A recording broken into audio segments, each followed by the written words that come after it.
PPM 1921020377, jurusan Hukum Tata Negara semester 4. Baik, di sini saya akan mempresentasikan untuk poin yang pertama, yaitu sistem pemilu di Indonesia. Jadi, sistem pemilu di Indonesia itu terbagi menjadi dua, yaitu sistem pemilu mekanis dan sistem pemilu organis. Untuk pengertiannya, yang pertama yaitu sistem pemilu mekanis. Sistem pemilu mekanis yaitu rakyat diposisikan sebagai massa atas individu-individu yang sama. Dalam artian, rakyat sebagai individu yang mengendalikan pemilu melalui partai politik, dan individu tersebut memiliki hak pilih yang bersifat aktif. Untuk pengertian sistem pemilu organis ialah rakyat sebagai individu bagian dari persekutuan atau profesi, baik itu profesi buruh tani, pekerja lainnya. Jadi persekutuan itulah sebagai pengendali hak pilih. Jadi antara sistem pemilu mekanis dan sistem pemilu organis itu sangat-sangat berbeda. Kalau sistem mekanis itu yang dikedepankan ialah peran individu dan sifatnya lebih demokratis. Tetapi untuk sistem pemilu organis itu peran yang dikedepankan adalah peran persekutuan, yang dimana persekutuan itulah sebagai pengendali hak pilih dalam pemilu. Kemudian, sistem mekanis dalam pembagian kursi pada lembaga perwakilan rakyat itu diklasifikasikan menjadi dua. Yang pertama yaitu sistem perwakilan distrik atau mayoritas. Dalam pengertiannya, sistem perwakilan distrik adalah di mana daerah atau wilayah dibagi ke dalam daerah pemilihan yang jumlahnya sebanyak anggota badan perwakilan yang dikehendaki.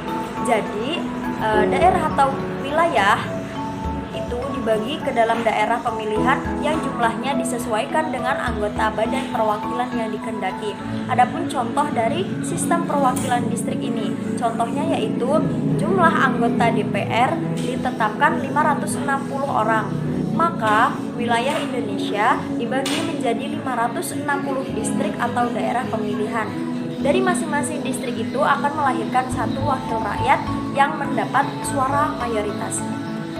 Adapun kelebihan dari sistem perwakilan distrik, ada 3 poin penting dalam kelebihan sistem ini. Yang pertama yaitu adanya hubungan erat antara pemilih dengan calon yang akan dipilih.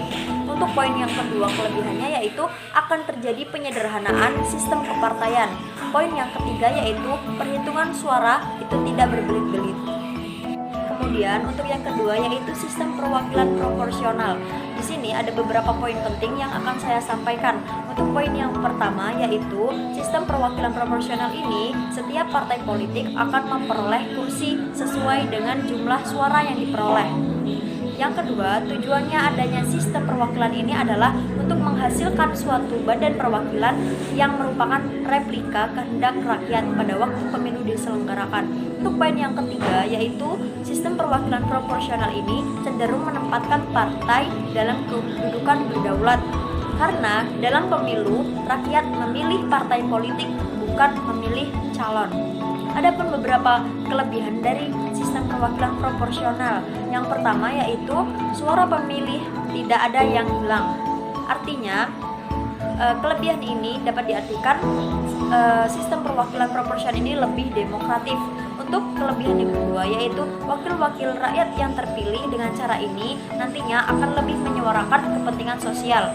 Jadi sistem perwakilan proporsional ini dianggap lebih demokratif dan lebih mementingkan kepentingan sosial.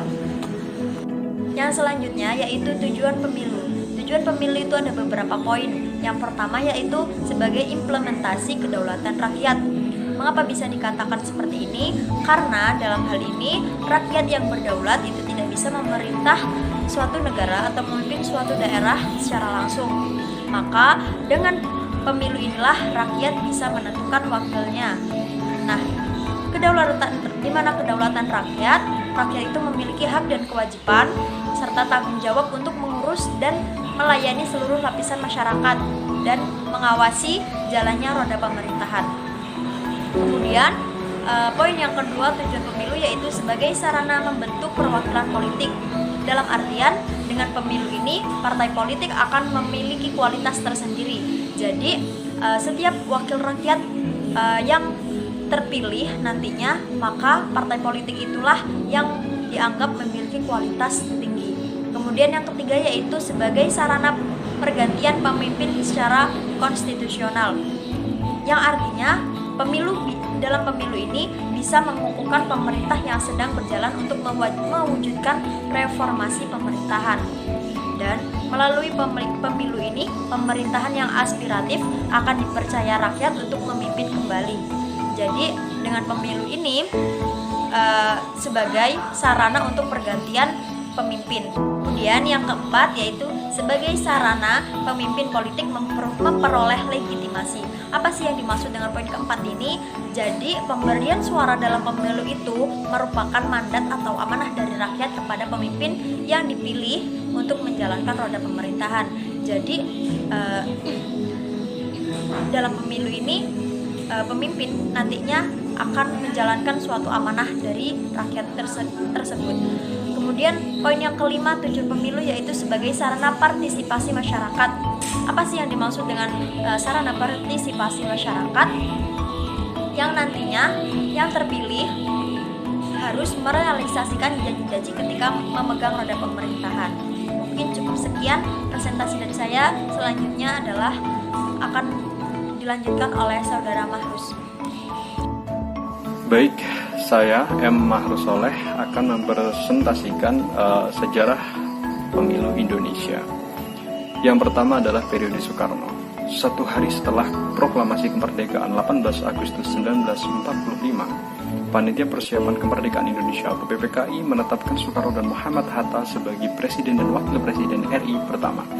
Tanggal 3 November 1945 melalui maklumat nomor 10 Romawi atau maklumat Wakil Presiden Muhammad Hatta mendorong pembentukan partai-partai politik untuk persiapan perencana penyelenggaraan pemilu pada tahun 1946. Maklumat tersebut melegitimasi partai-partai politik yang telah terbentuk sebelumnya sejak zaman Belanda dan Jepang. Yang kedua, pemilu 1955. Tahun 1955 merupakan pemilu nasional pertama di Indonesia dilaksanakan untuk memilih anggota DPR, tepatnya tanggal 29 September 1955 dan anggota konstituante tanggal 25 Desember 1955. Yang ketiga, periode Soeharto, itu pemilu 1971-1997. Selama 32 tahun, Presiden Soeharto memimpin bangsa Indonesia, telah terjadi 6 kali penyelenggaraan pemilu untuk memilih anggota DPR, DPRD tingkat 1, dan DPRD tingkat 2. Pada era ini, Presiden dipilih oleh MPR. Dan yang keempat adalah periode reformasi, pemilu 1999 hingga sekarang. Pasca pemerintahan Presiden Soeharto, Wakil Presiden B.J. Habibie dilantik menjadi Presiden RI pada tahun 1998. Pada masa pemerintahan B.J. Habibie, pemilu yang semula diagendakan tahun 2002 dipercepat pelaksanaannya menjadi tahun 1999, yaitu pemilu anggota DPR, DPD, dan DPRD sekaligus pemilu Presiden. Selanjutnya saya akan mempresentasikan soal konstitusionalitas pemilu serentak.